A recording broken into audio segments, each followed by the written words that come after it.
Hi, I'm Professor Yvonne Cafik, founder of BoardCheckup, an organization dedicated to helping boards of directors grow in leadership and governance effectiveness through the practice of performance assessment. Since 2010, over 700 boards from 80 countries have used our board effectiveness survey application to help surface and resolve board effectiveness challenges. As a natural experiment testing the efficacy of this intervention, we were not involved in choosing the boards who use the software, nor did we interact with them in any way during the study. In this performance case study series, I interview boards who use the application to self-assess their performance for the very first time. Using a guide, we explore what motivated them to want to assess performance, how they coordinated and implemented the process within their board and organization, what they found and discussed, the changes they made, the lessons learned, and advice they have for other boards considering the practice. On the title slide, you may have noticed a heart, a symbol we included to show the case study series as more than just a description of a technical exercise, but rather a journey in performance that contains many of the elements of a literary love story, including passion for the mission, protagonists in the board chair, CEO, and other leaders on the board or who interact with the board, the importance of timing and match and having the right people involved, as well as the strength in the relationships and the tremendous growth and development along the way as the board learns to work as a team collaboratively with management to advance the mission. At the end of each case, you will find reflective questions and a link to the application and other resources for board development. In closing, I hope you enjoy these stories as much as I did. Episode 1, The Case of the Board of EIL Ireland. So let's start with introductions and that your organization and your roles in your organization. So we're EIL Intercultural Learning. We're based in Ireland and we're a charitable organisation. We had got charitable status just in the last couple of years. Before that, we were a not-for-profit. We work in the area of education and intercultural learning and making people global citizens, essentially. That's our mission and our aim. My name is Niamh Hill and I'm the chair of the board. This is my second year as chair. I got elected in January of 2020, so it was a real baptism of fire with COVID. And I've been on the board this is my 5th year now on the board. And then I'll pass over to Kevin to introduce himself. Yeah, I'm Kevin Hickey and I'm the CEO of EIL Intercultural Learning here in Ireland. I've been in this role since about 1990, so quite a bit of experience and seen a lot of development of the organization over that period of time. Worked with several different boards, and the climate in which we're operating, I guess, has changed considerably over that period of time also. So it's been a journey, and it's a journey that continues. The organization, in terms of gross revenues in 2019, it was about $5.4 million US dollars, with a staff team of 21 people and a series of different people located in their local communities around the country that would, some of them volunteers, some of them paid, part-time paid staff. We rely heavily on volunteers. Ireland is a relatively small country, but we have a team of about 90 volunteers that are very actively involved in delivering our programs around the country. We have about over 2,000 participants taking part in our programs every year. That would be primarily young people coming to Ireland, study programs, and Irish people going abroad and study and volunteer programs. We also operate a range of lifelong learning programs for Rhodes Scholar, based in Boston. That's working with older retired people on study trips, study visits, educational programs in Ireland. So it's a very broad, very wide kind of program range, very active organization. Obviously, things changed dramatically for us in 2020 with COVID-19.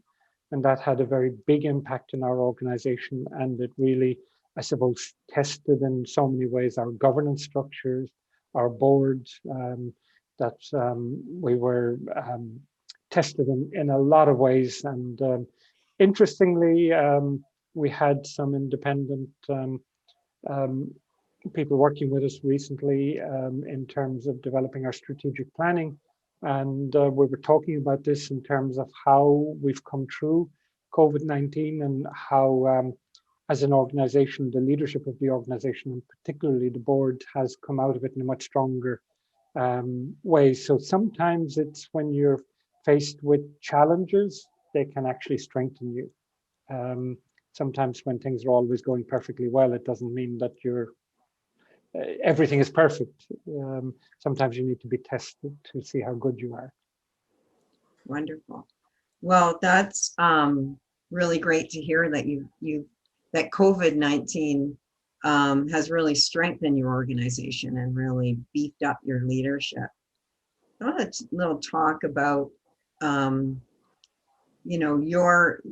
it wasn't just with COVID-19. Stepping back, looking back from 2016, your board decided to critically assess its own performance and use the checkup to do that.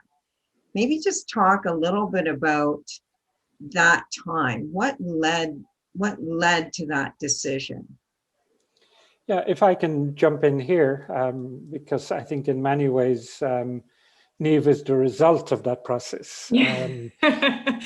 And when I go back to 2016, the emerging situation in Ireland around nonprofits was one of much greater accountability. At that stage, an organization called the Wheel in Ireland, which is a support organization for nonprofits, developed the governance code. And this was a voluntary code at that time, or the good governance code as it was. And it was felt important that we would look at how we measured against that good governance code. And we got some external assistance and showed the areas where we were strong and where we were weak. But it led us then to looking at what kind of tools there might be out there. And initially we discovered BoardCheckup.com in a Google search, and it seemed really interesting, really accessible. It seemed safe area to dip your toe in the water beginning with, in the sense that it was somewhat out there, in the sense that nobody was going to come and beat us up if we got it terribly wrong. So it was felt a safe space to enter, and I think that was quite important. It was the kind of emerging climate in Ireland that kind of brought us to BoardCheckup.com. We did it, and we found, oh, this is really interesting. What was really interesting was it was anonymous. I think board members felt very comfortable and safe in that space. It produced very accessible results. With the top 10 strengths, the top 10 challenges, a traffic light system that showed the areas where the green, obviously, okay, we're good here. The orange, well, you're not bad, but you need to work on it. And then the areas where you seriously needed to work on it. Also, there is that inbuilt bit about the divergence, which was really, really useful, because at that point, I think we maybe had 10 members on the board. And you could see where, maybe one board member stood out with a strong opinion. So you could see that kind of divergence. So it was very accessible, very usable from that point of view, easy results, easy to process, but very clear. And it was seen as a very useful tool. I suppose the first key learning from our point of view was that a key part of it was the actual individual board members themselves. How prepared were they? How aware of their role and responsibilities were they? And I guess at that point, because we're a membership-based organization, our board was elected at an annual meeting of members. So it was, in some sense, a bit of a popularity contest. And you had maybe a sense of people that were looking or thought, okay, this could look good on my CV. But you found then as the year went on that maybe attendance at meetings wasn't as regular as it could be or should be, or participation or contribution wasn't as good or as strong as it should be. So probably the first learning that came at that time was looking at who were the right people to be board members and what skill set did the board member need. So we began looking at that and maybe concentrating much more strongly, and the key people on the board at that particular time saw that as important. So they began to see an important part of their role as looking ahead in terms of succession and in terms of trying to identify people that would have something to bring or to offer, either in terms of their work life, their skills, their previous experience or whatever. And I suppose one of the first people that was headhunted, so to speak, was Niamh, who had been a previous member, a previous participant, but who had maybe moved out of our space, involved in several other things, building her own background as a lawyer. So we began more and more reaching out. And and I think ultimately led to Niamh getting a call from the then chair of the board about standing for election to the board, and there was no guarantee that she would have been elected. And I suppose then Niamh, again, somewhat blindly, I suppose, became a member of the board, and I'm going to let her take up the story from there in the sense of how that then processed and developed over time. I joined the board then in 2017, so it was immediately after the initial board checkup and governance code in 2016. And it was quite a fast, I don't think I was aware of maybe being earmarked in this way or selected in this way. It was lovely to be approached, but I think I was a regular board member for 1 year. Katie, the then chair, asked me would I be vice chair the following year. So I did that for 2 years as she was planning her exit, I suppose, and took up the mantle as chair. And these were obviously all elections, so they weren't guaranteed that I was going to get these positions. But this is my second year now as chair. So it did start, as Kevin said, from the board checkup and seeing this was an area we needed to focus on, that contacting people and reaching out to suitable people and succession planning became a bigger thing. And I can thank that process for where I currently am. Mm-hmm. And I think that's and it is something we have continued since. And certainly I think from when I started on the board in 2017 to where we are now, the board has gotten stronger year on year. The new people who have joined or who we've approached or who we've thought have been suitable, they haven't always been elected or haven't always been available, but the strength of the board is people who are very engaged, who have an interest in the governance side of things. And it's not just, I've been a volunteer and this is the next step. And there's always going to be an element of popularity. You have to be elected. People have to like you. But it's not to the same extent. And we do thankfully have a very strong board now, which has been fantastic for the trying times that were COVID-19. And as Kevin has said, that actually brought us even closer together and made us stronger through those trying times. But we could have come out much worse, I think, had the process of strengthening the board not started back in 2016.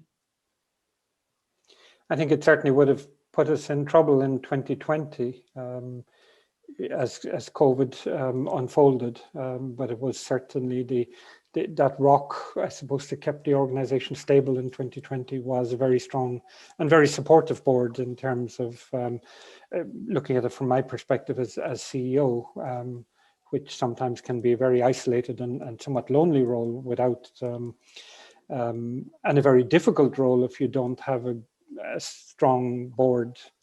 And it's also kind of a happy balance between you need a strong board, but you also don't need a board that's micromanaging, and I think it's getting that perspective right. That's is a challenge, I think, for any board, but I think with a combination of the kind of reflection that we've been able to do as a result of BoardCheckup.com with that regulatory kind of framework that's been emerging in Ireland, I think it's just been a happy coming together of different movements, I guess. Yeah, I'm looking at your the work that you've done, and I'm talking about the intentional changes that you've made since 2016. And you made some changes, some in 2016, 17, more in 2019, and then a whole host in 2020. And you know, maybe just talk a little bit about the process of change. And, you know, is it possible to leapfrog, or is this something that occurs in stages when you're trying to, you know, engage a board and help it reach higher levels, particularly, I guess, from your point of view, because you're now, it seems like, have more leadership available to you to do the things that you need to do to advance the mission of EIL Ireland. So maybe just talk a little bit about how that happens and kind of what expectations were there around change. I think it was definitely an in stages thing, and we certainly tried things that didn't stick or didn't work. But it was a great starting point with the results of the checkup to have that conversation of, okay, we're not doing well in this area. What's the issue? What's the problem? Small things like our agenda, that some people felt maybe the important things weren't getting enough time that they should. So something we brought in and we've stuck with since the start of a meeting: is everyone happy with the agenda? Does anyone want to move anything up higher? Is there something you think we should be giving more attention to, or are we good with how it is? We tried other things like, oh, let's try around the table and everyone can speak for 2 minutes on a topic or 3 minutes, and that lasted for about one meeting and didn't work at all. Because some people will be very informed on a topic and have a lot to say, and others might, you know, this isn't my area at all, I don't want to speak on it, don't come to me. I think the people part of it made a big difference too, like areas that I think didn't score as well in some years would relate to engagement of board members, people being prepared for meetings. And as the team has strengthened, people tend to attend more often and not miss meetings or cancel last minute.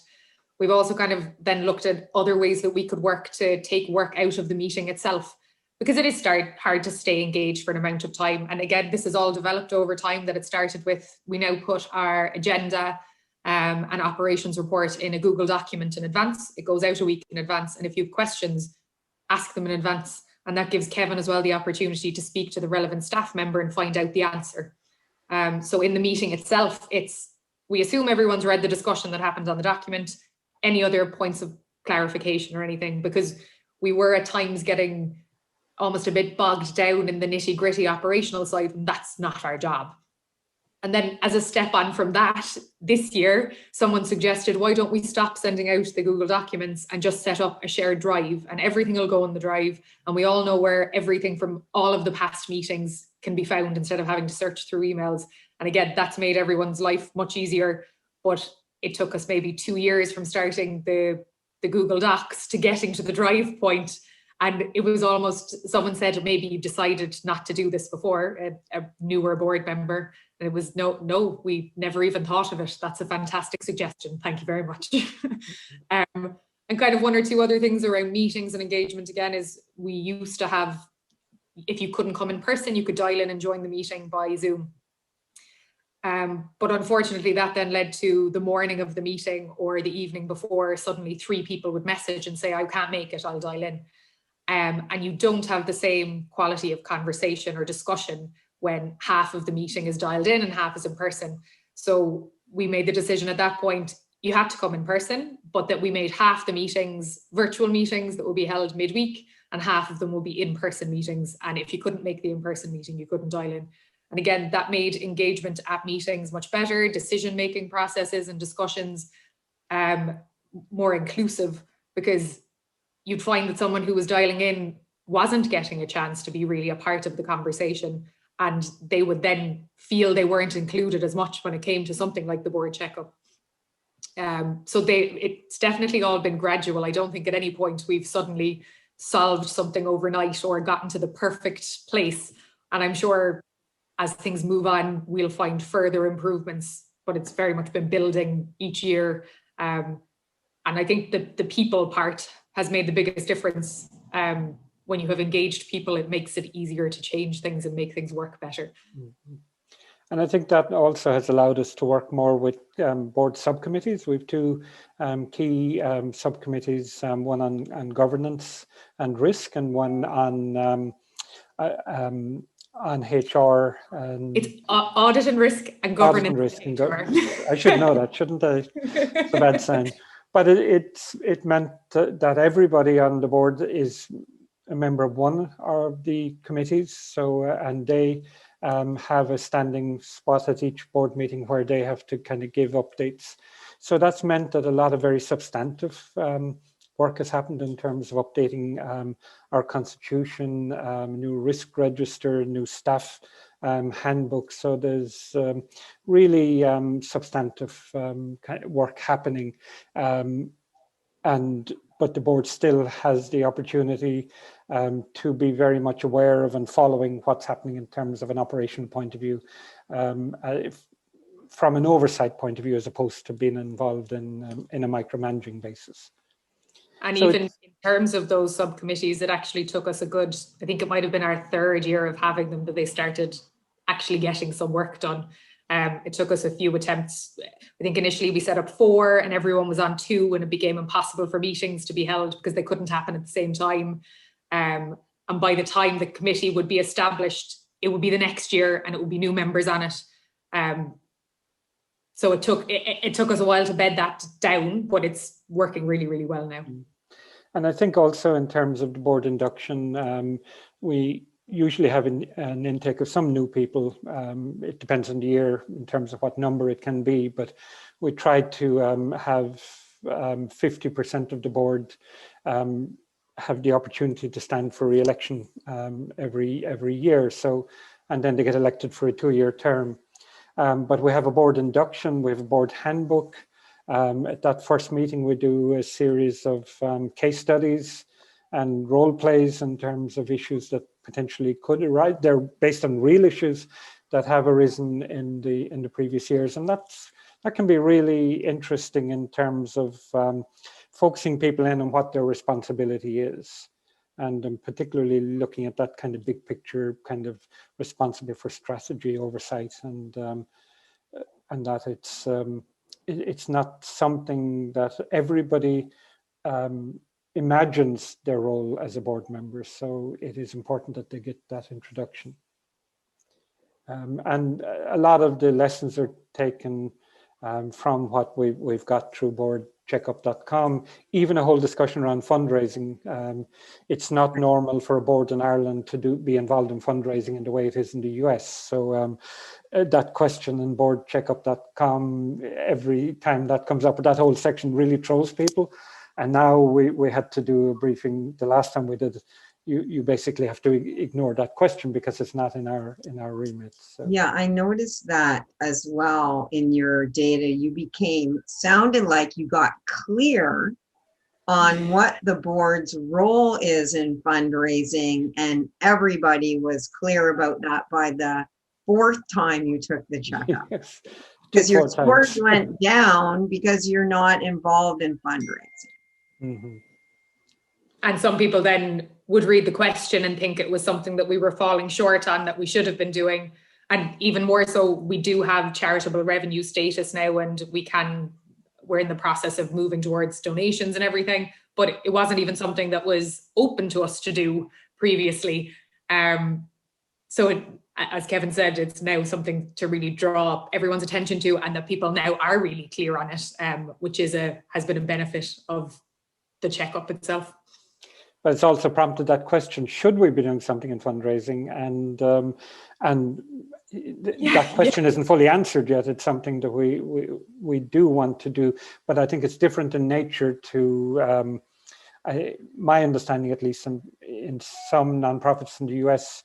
You bring some fundraising capacity with you as you join the board, whereas it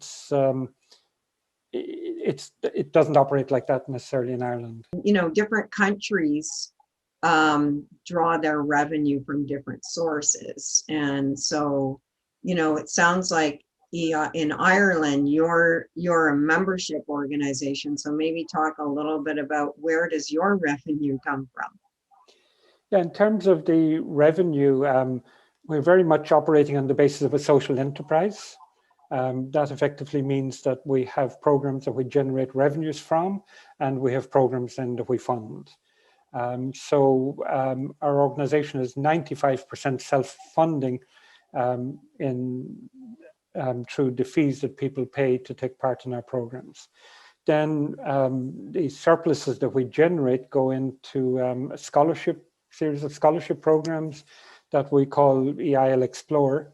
And as well as that, we have funding from two different government sources in Ireland, from Irish Aid, which is involved in helping us fund a global citizenship program that we run, and also because we work a lot with young people, from the Department of Children and Youth Affairs in Ireland. So in terms of membership, maybe I'll let Niamh talk a little bit more about that, but the membership per se is not a source of funding or fundraising for us. Yeah. No, and membership is actually something that we're currently discussing. We're drafting a new constitution at the moment, and to define what it is to be a member.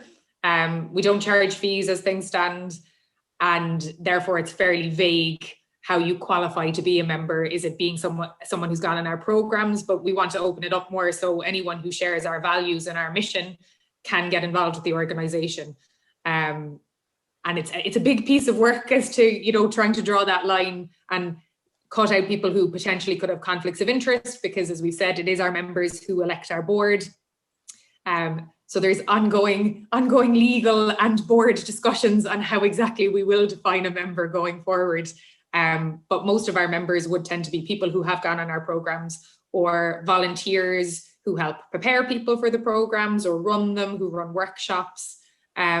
We're now also part of AFS. We're a member organization, and a number of our members are actually AFS alum who have moved to Ireland and joined us, as we have, even prior to becoming part of AFS ourselves, a similar mission and goals and activities. And we're open to all of these people being a part of our organization. If you're on board with our mission and what we do and share that view of the world, we're more than happy for you to get involved with us. Wonderful. Well, I'm going to shift gears here now and just talk about how the practice of assessing performance, because as you know, this is a self-assessment.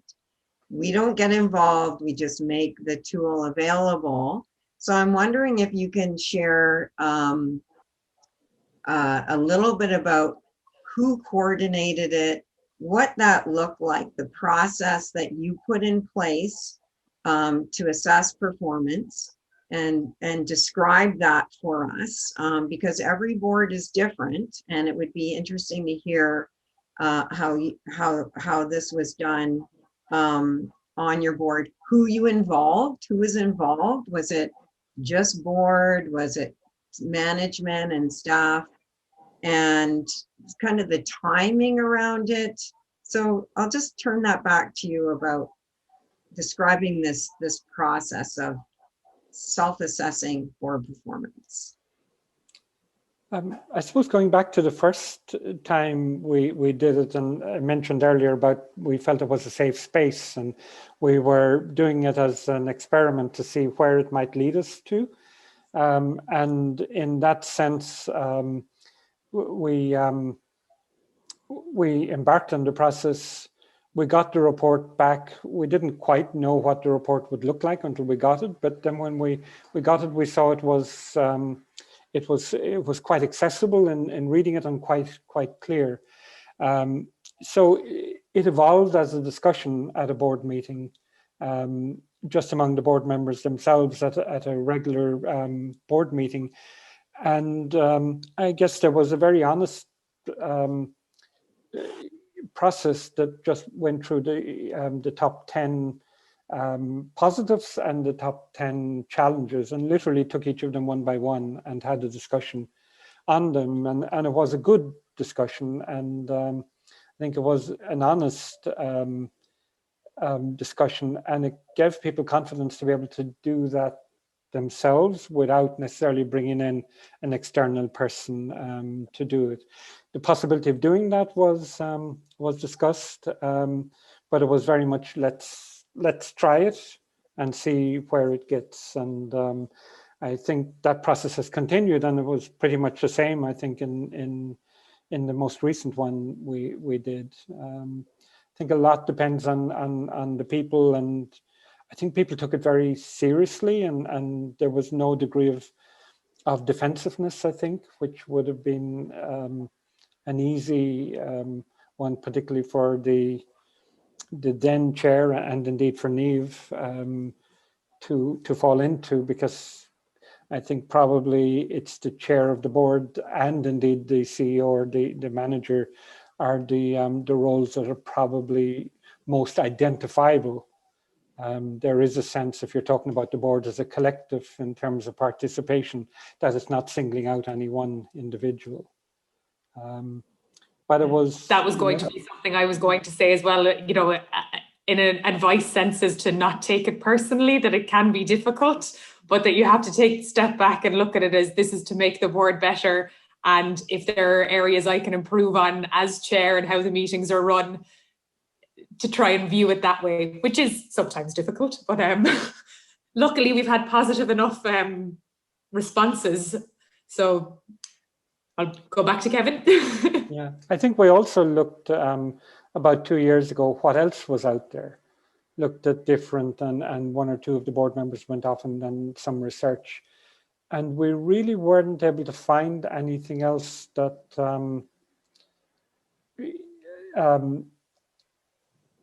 was very much, I suppose, self-assessed, in the sense that there were other kind of experts that could come in, or external people that could come in and look at you. And when we looked at that, we weren't quite clear on what extra that could bring. And you know, that the ownership could be in some sense lost.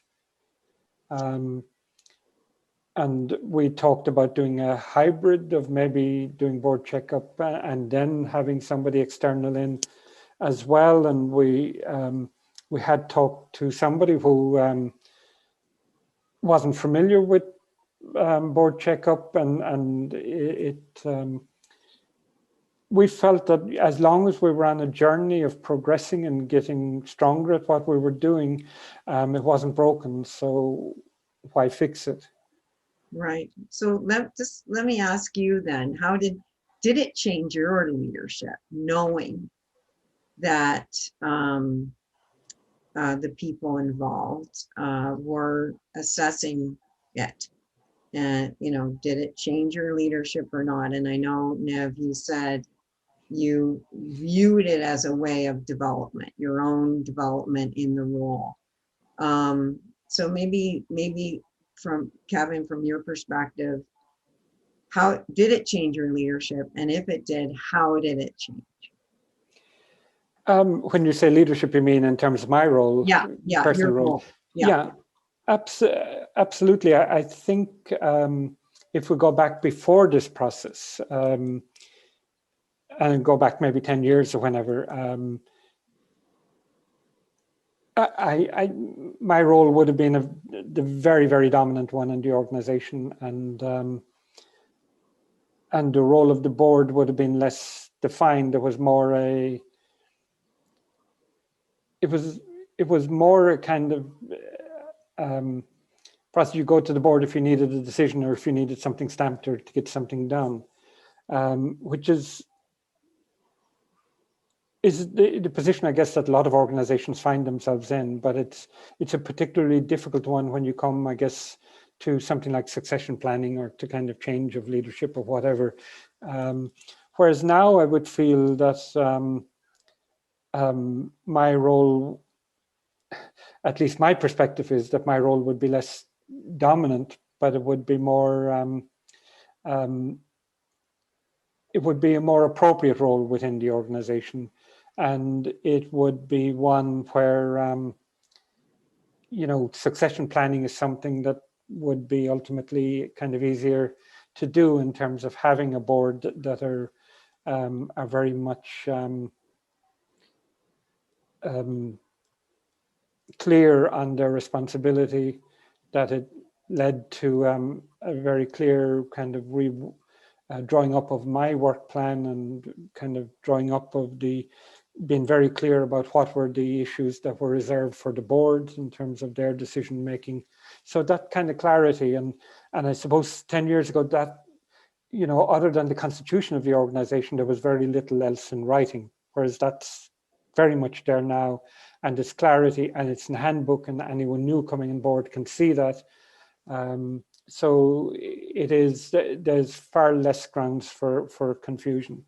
And oddly enough, I feel far more empowered as a result of that. And I feel, you know, come out of board meetings now, I feel I come out with a sense of positivity.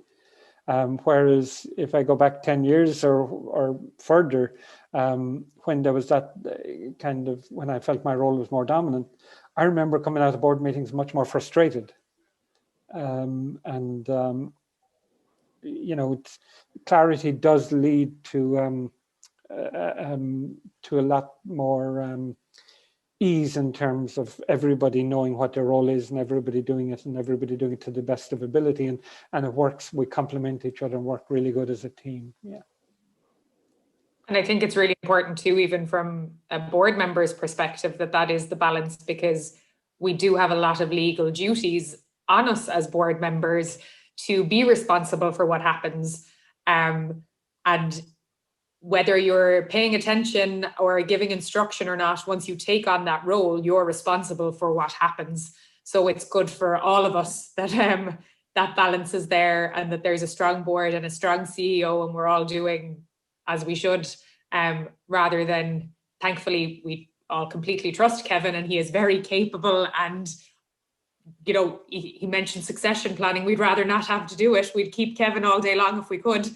But if you did have a CEO who was in that position who wasn't necessarily doing as they should, and a board is simply rubber stamping it, it's still on your head. If you rubber stamped it, you signed off on this happening. So I think it's put everyone, board and the CEO, in a better position for that balance to be there. I think something that's been interesting from my perspective as well is that on my non-EIL work life, I've been chair of a board in a national organization some years back. And it's interesting when you see the other side, and particularly the importance of things that Niamh mentioned earlier about documentation coming out from meetings on a timely basis, that you know, there's no last minute big documents arriving 5 minutes before a board meeting starts. It's probably one of the most effective ways to disempower a board and to prevent them from doing their duty in terms of not giving them proper time to prepare and to do their homework and to be ready for the discussion that happens. So yeah, it's been an interesting journey from that point of view. So it's been a really interesting learning experience as well. That for all of us. And I think we've learned things that we can take to our life outside of EIL as an organization, which has been really good. Yeah, maybe talk a little bit about what you think the impact has been in terms of, the effectiveness of your organization, advancing the mission, the governance process itself. Talk a little bit about those impacts then. What kind of changes do you see now? I think from my perspective, and I wasn't there before we first used BoardCheckup, but even in the few years I have been on the board, I think we're more efficient, we communicate better, we get more work done. What's done between board meetings and during board meetings is a lot more than we previously would have been achieving. I think when you can have that conversation of seeing we didn't get a great score on X on how we run a meeting, that being able to have that conversation and people voicing how they feel does leave you, things can improve. You take steps to make it better, and that it's everyone involved in the board can give their input on that. It's not the chair going, I know how to make everything better and I'm going to unilaterally make this decision. It's a conversation, and it's a great starting point to say, okay, we haven't done very well here. What steps can we take to improve it? And whilst, as I said earlier, not everything has worked or stuck, we have found a lot of processes that have. And then it has the knock-on effect of, if you're more efficient, you are getting through more work. You are ensuring that your governance is in place and that all the policies and procedures and everything that you need to look after are being dealt with. I think just efficiency is a big one. And even in comparison to other organizations, as I said, we're a member of AFS, and they had an online training this year for board members. And there was a suggestion around doing a self-assessment of board meetings and how they went. And we kind of looked at it and went, oh, we already ask all of this. We already know these answers, and this is stuff that we do. That I think in some ways we're ahead of the curve on this kind of stuff, because we have been engaging in this self-assessment for 5 years now. And there is always room for improvement. And as board members change, opinions change and views change, but we're just a slicker operation, I think, on how we get things done. And the hiccups and issues that may have arisen before have just been smoothed out. As Kevin said, the induction, I think every year I've been involved, something new has been added that's been a learning from, whether it be BoardCheckup or something else we've used or done during the year, and we've spotted actually this will be useful to do. It sets board members up better when they join day one. And I think we have more satisfied board members, and as a result, who are more engaged and who are more likely to stay involved. It just kind of has a knock-on impact on everything. Mm-hmm. And I think it's also been really powerful in terms of focusing on our mission, in terms of anything that would come up that we might be doing new. I know when we go to a board meeting to introduce that idea that I'm going to be asked, well, how does this deliver our mission?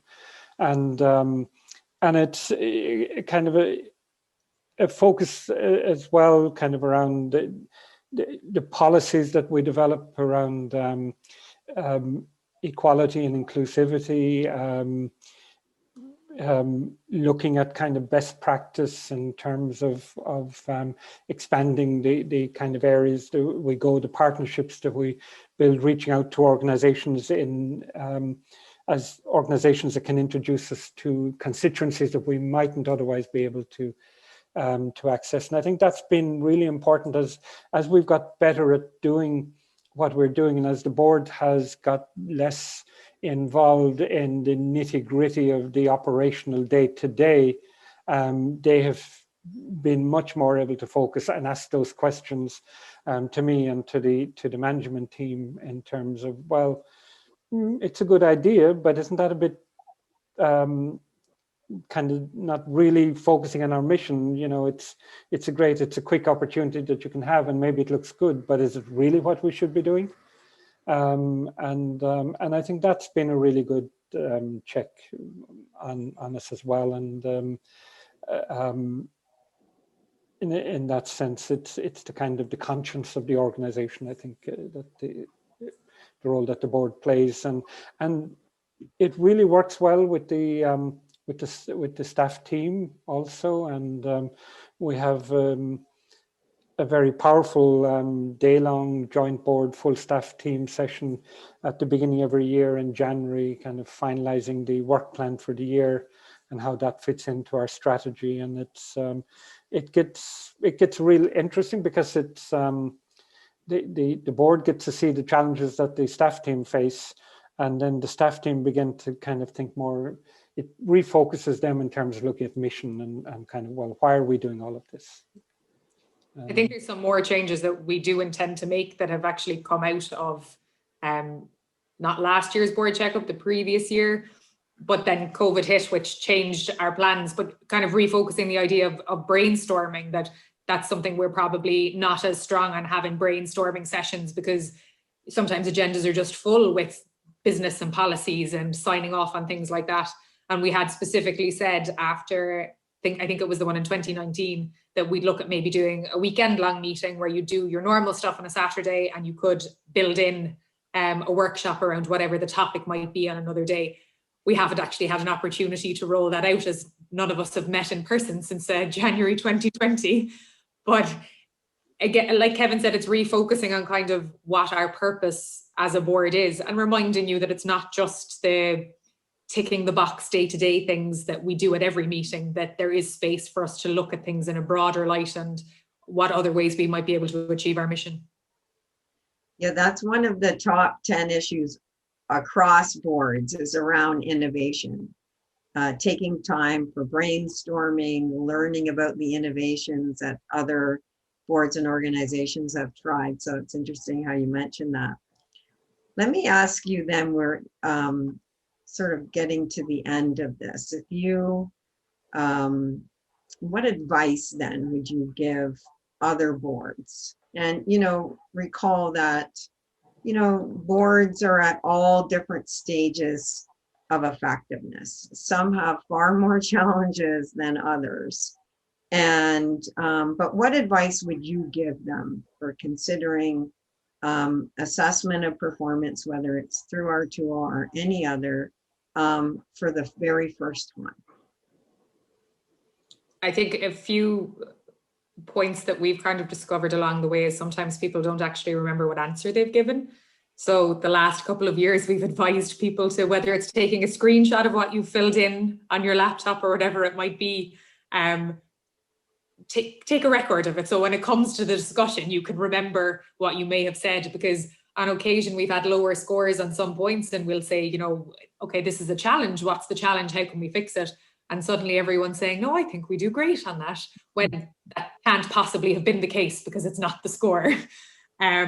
Misreading questions, I think, take your time to read what you're actually answering, because I think we discovered that a few times as well, that the score mightn't have been as great. And when you read out the question, someone says, oh, I didn't interpret the question that way at all. I read it meaning something else, so that's why I said this.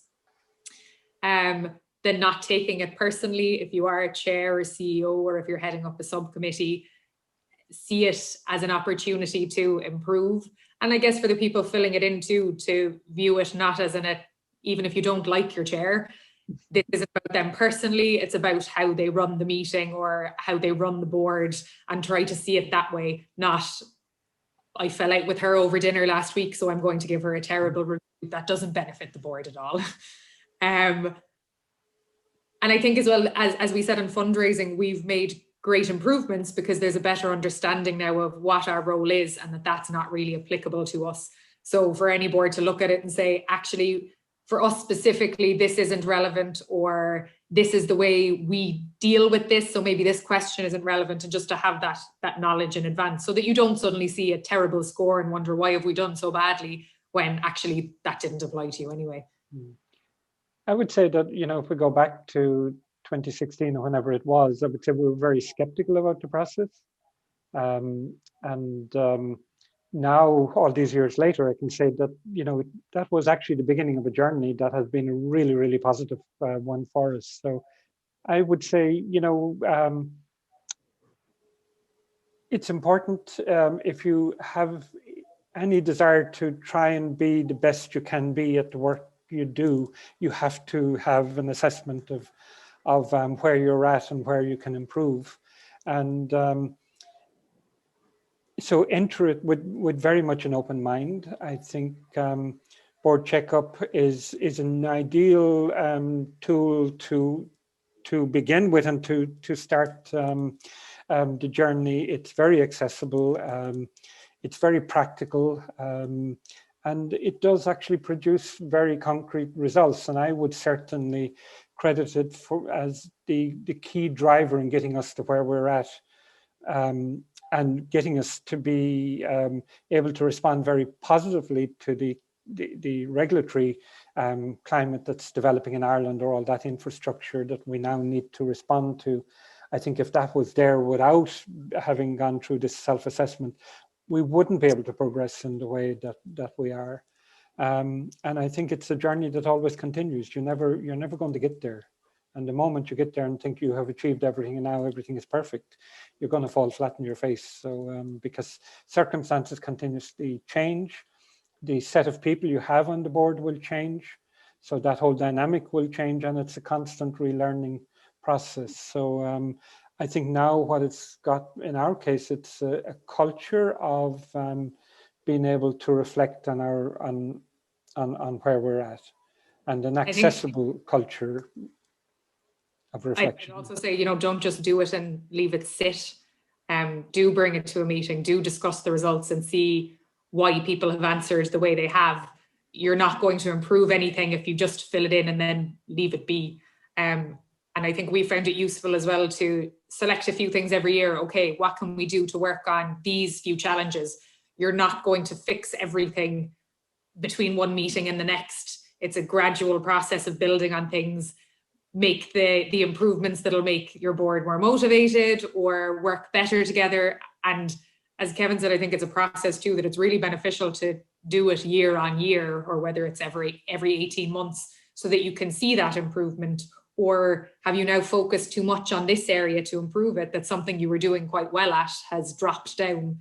That it's a tool to use on an ongoing basis to measure how you're getting on, but don't expect to resolve everything and be absolutely perfect when you do it the second time.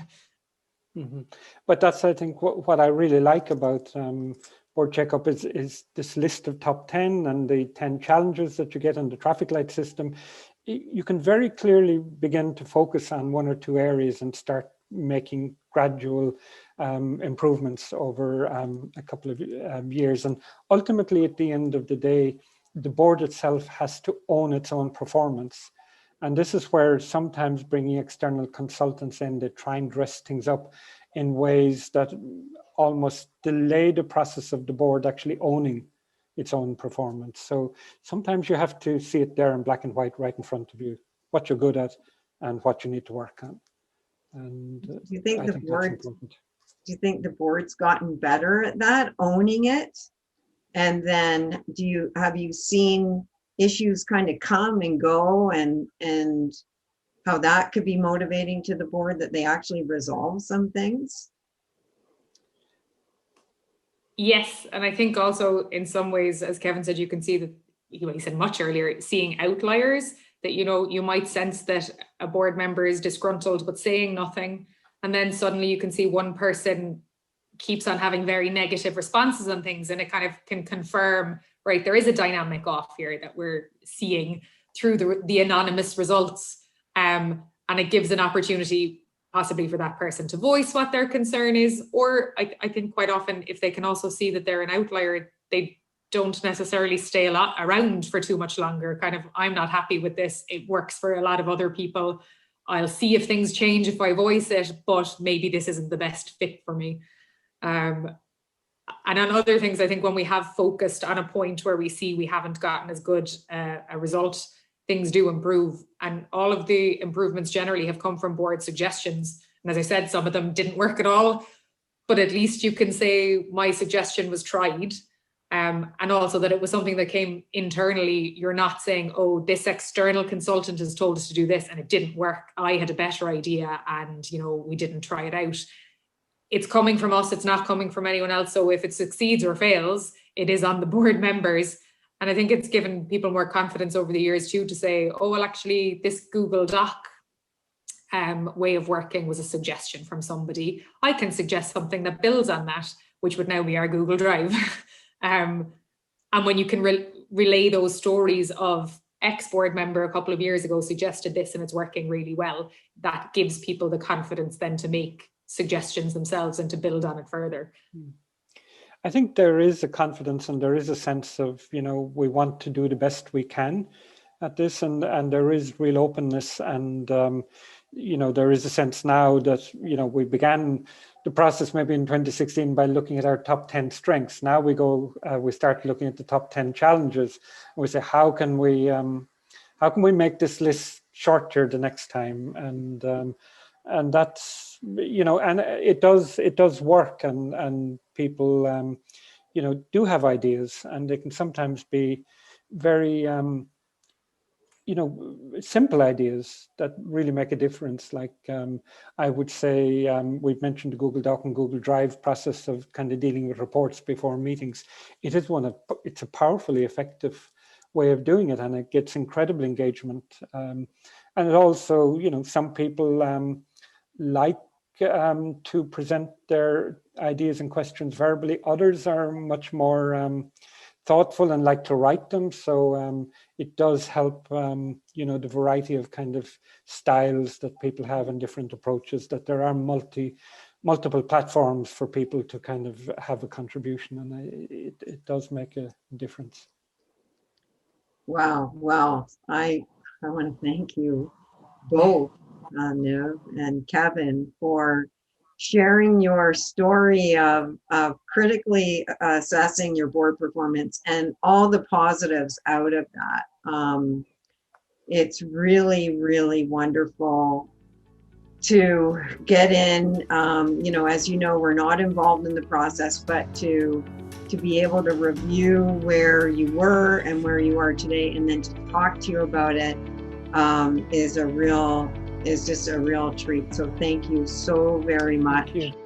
In addition to the lessons learned and the advice offered by the EIL board, what else can be learned from this case and our research? Well, in the case, while the voluntary governance code in Ireland and the emergence of a charity regulator were important environmental factors in the board choosing to assess performance, changes in the board were driven by its desire to improve performance. The second lesson is around assessment of performance and how it helped members of the board and the CEO become more clear about their leadership roles and responsibilities in the organization. And this helped them work collaboratively as a team to advance the mission. Lesson 3. Well, the leadership of the CEO and chair were instrumental in this case, and they are in our research. Changes in board leadership and governance was attributed to the engagement of the board in the assessment of performance and the discussion of results and ways the board could improve itself. The fourth lesson is really about assessment of performance over time and how this led to a change in board culture, where the board now embraces challenges in addition to strengths and sees change as a strength of the board. The fifth lesson is around the intentional changes the EIL board made, beginning with the recruitment of a new board chair. And this resulted in less dependency on the CEO in governance and more leadership of the board. Lesson 6. Because the process of self-assessing performance using the tool was confidential, it was seen by the board as safe in giving voice to the issues raised and engaging the board in discussions about how it could improve itself. Lesson 7, in addition to safety, the process was seen as efficient and effective. It was easy to use and informative in surfacing the board's strengths and challenges, which helped the board decide what to change. And finally, the 8th lesson was around board performance assessment and adopting that practice over a number of years, which helped the board govern, particularly the issues facing the organization during COVID-19. So what about all those love story elements I mentioned at the beginning of this podcast? Well, passion, I think, was evident in this case. And the passion is really around the mission being the heart of the assessment process. I think protagonists emerged by the CEO and the chair, their desire for more engagement and leadership from the board. Timing was a critical element, and the emergence of voluntary governance code in the sector and a charity regulator that was instrumental in the board critically reviewing its governance practices against those standards. I think there was clearly a lot of, well, there was wonderful relationships and a really successful organization. There was some suffering here in this case with the CEO having to lead both the board and the organization and not really knowing where he stood in that process. And there is an enormous amount of research emerging around CEO turnover, and this seems to be a common theme. The match was also critical and really stood out here as another element around the intentional recruitment of the new board chair, Niv, in this case. And I know from my research with Vic Murray on board chairs, what an impact they have. And that's the next element around growth and development of this board, the impact of these leaders. So the assessment allowed leaders to grow in leadership, and that's what had the impact on the board, on the CEO, and how he could advance his work and the work of the organization.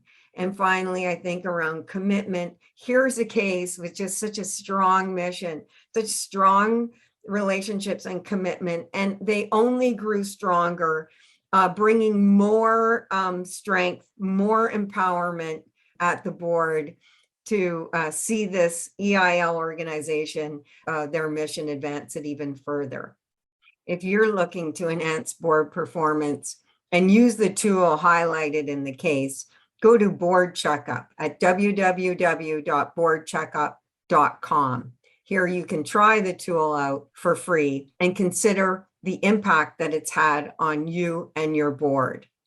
There are other resources informed by our research, a SUNY Open textbook, guidelines for improving the effectiveness of boards of directors of nonprofit organizations that my colleague Vic Murray and I wrote to accompany the BoardCheckup, use of the BoardCheckup tool.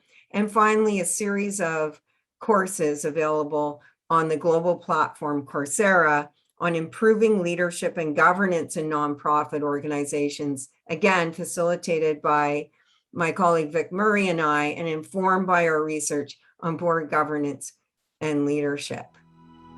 In closing, we hope you love your board.